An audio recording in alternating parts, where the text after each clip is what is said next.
reading you a story for in bulk called The Well and the Flame by Starhawk. Now, you can find this book, the story, in the Circle Round book by Starhawk.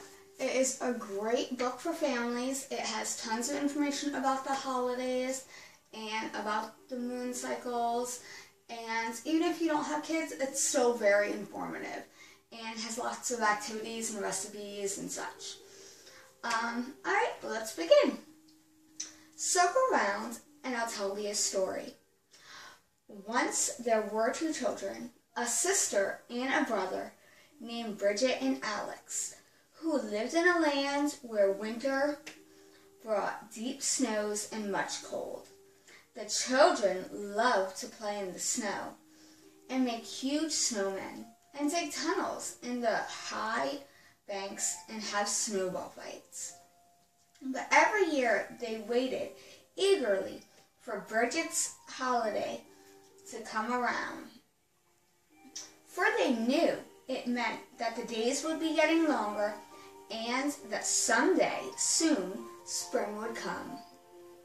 One year, winter was especially harsh. Day after day, clouds filled the sky and snow piled up on the streets. Night after night, the cold wind howled around the corners of the houses and blew back down the chimneys. Bridget and Alex grew very tired of staying in the house. On many days, the air was too cold to play outside for very long.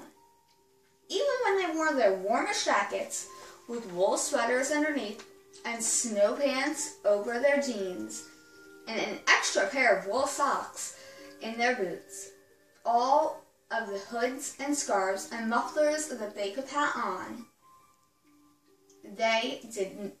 when they did go outside, they were so bundled up that all they could do was waddle around like penguins. And they were very tired of making snowmen and snow forts. I don't know how that could be tiring, but I get it. How long will winter last? They asked their mother. Only the goddess knows, their mother said.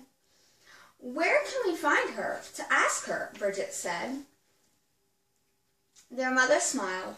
Light a candle on Bridget's Eve, look into the flame with an open heart and wait. Who knows? Maybe she'll come to you. After all, you are named for her. So on Bridget Eve, the two children lit a candle with their mother's help. Safety first, whenever lighting candles, children. And placed it on the table and looked deep into the flame. After a while, the flame seemed to grow and grow until it filled the whole room with glorious light, and a beautiful woman appeared. Her hair was bright as living fire, her face as dark as old wood, and her cloak as golden as a sunbeam. I am Bridget of the Holy Well and Sacred Flame, she said. Why have you asked me here, my children? Oh, Bridget, I am named after you, said the little girl. We called you to ask you a question. How long will winter last? Alex asked. Winter will last until clean waters rise in the sacred well and bright flames burn on every hearth, the goddess said. And then she disappeared. What does that mean? The two children asked. They went to their mother, but she could not say. They asked their father, but he only winked and said, That's the trouble with the goddess. It's hard to get a straight answer out of her. So they went to bed unsatisfied.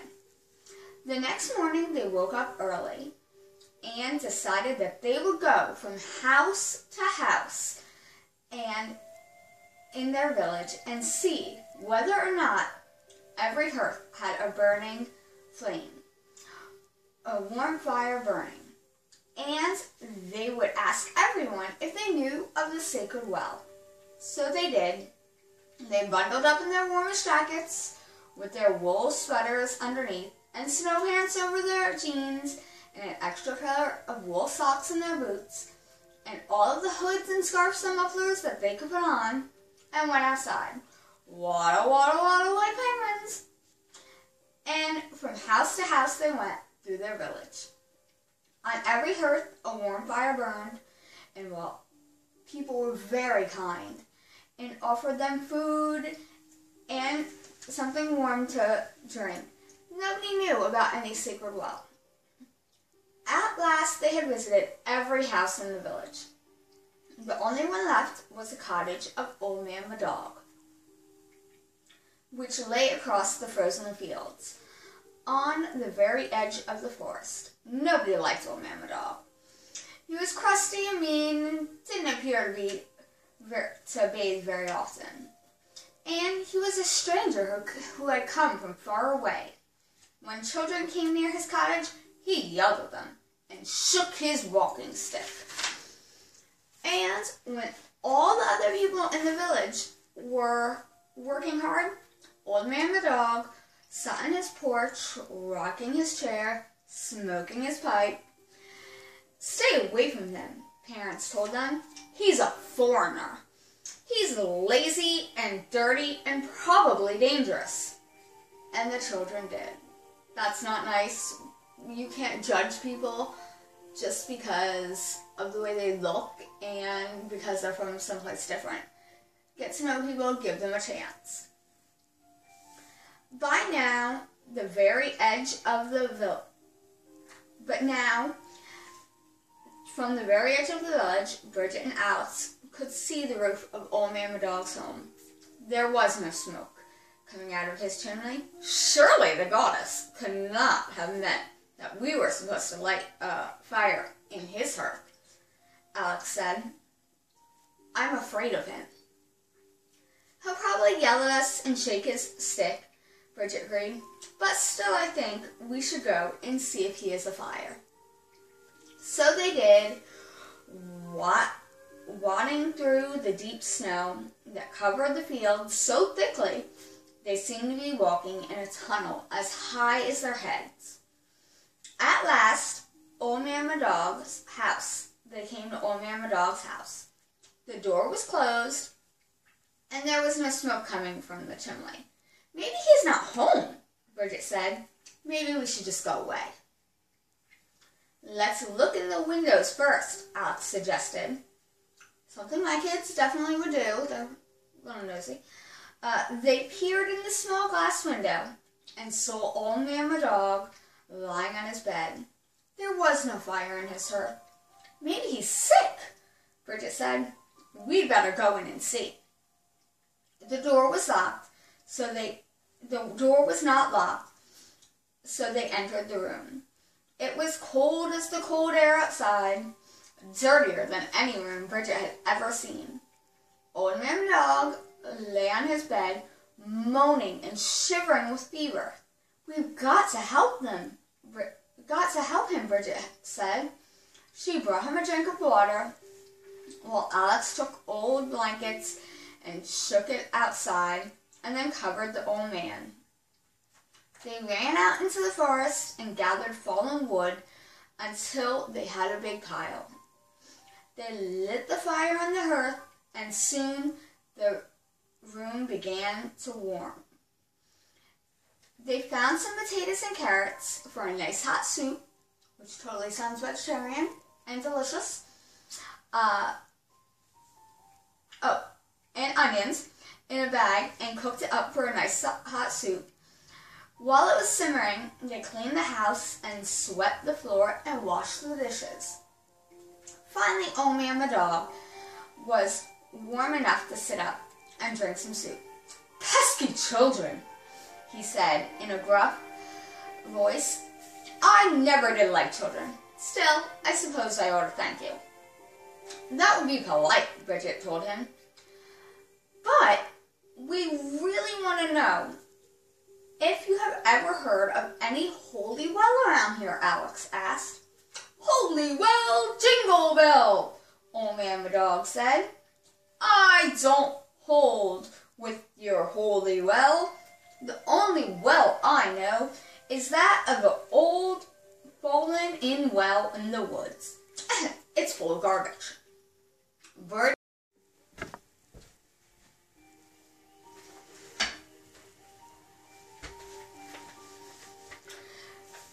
Bridgit and Alex looked at each other. Garbage. That didn't sound very holy.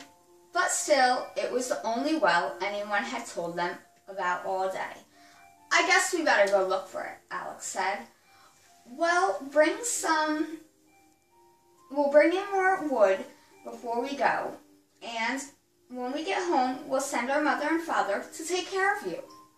Don't do me any favors, said Old Man Dog, but they both know he didn't feel that way. Sometimes people say things out of defense, but they don't actually mean them, because it's harder for people to understand kindness instead of they just react in a negative way. Once again, they bundled up in their warmest jackets with wool sweaters underneath and snow pants over their jeans and an extra handsome pair of wool socks in their boots and all the hoods and scarves and mufflers they could put on and went outside. Waddle like penguins, they went deep into the forest. Following the opening between the trees, at last they came to a small clearing. In the center was a ring of stones. All tumbled down and scattered, they looked inside and saw nothing but a small puddle of frozen mud, all choked with stones and leaves and garbage. Could that be the holy well? Bridgit asked. It doesn't much look like it, Alex said. Maybe if we clear it out a bit, we'll be able to see some water. They began prying up the stones and big clumps of things, which turned out to be cans and bottles and old rotting papers. Bridgit took a big stick to clear away the fallen leaves. Alex took off his mittens and scooped out the mud, and soon clear water began to rise through the mud. We can't do much more, Alex said. It's starting to get dark, and we'll have to come back tomorrow and bring a shovel. But at least we've begun, Bridgit said. You've done well, a voice said from behind them. They turned and saw the beautiful woman with hair bright as flames and face as dark as old wood. You've begun the work, and that is all anyone can do. Is this your holy well? Bridgit asked the goddess. Yes, it is. A long time ago, the people of the village tended my well carefully, keeping it clean and dressing it with flowers in the spring. But now, they have forgotten the way here, just as they have forgotten the law of kindness to strangers. Without the warmth and loving kindness, how can days grow warm again? And when my clear springs are choked with dirt, how can the rains of spring fall? We'll remind them, Bridgit promised. We'll bring everyone out here to finish cleaning up the well, and we'll make sure to keep a warm fire burning on Old Man Dog's hearth, Alex said, even if he isn't very nice. The goddess smiled. Good. You have lit my fire and cleaned my well, and now I will tell you a secret. Inside the heart of every girl and boy is a holy well, full of waters of love and joy and new ideas. That is the well you must keep clean, because it can easily get choked by hatred and greed and selfishness. The flame inside you is a sacred one. It is the flame of life. That is the fire you must tend and feed and keep burning, so that you grow to be strong and wise and brave. Will you do that? We'll do our best, they promised. And now, will spring come? Bridgit asked. Spring will come, the goddess said. When winter is over, spring will come. And it did. And that's something we all need to remember, that Bridget's well is inside all of us. Her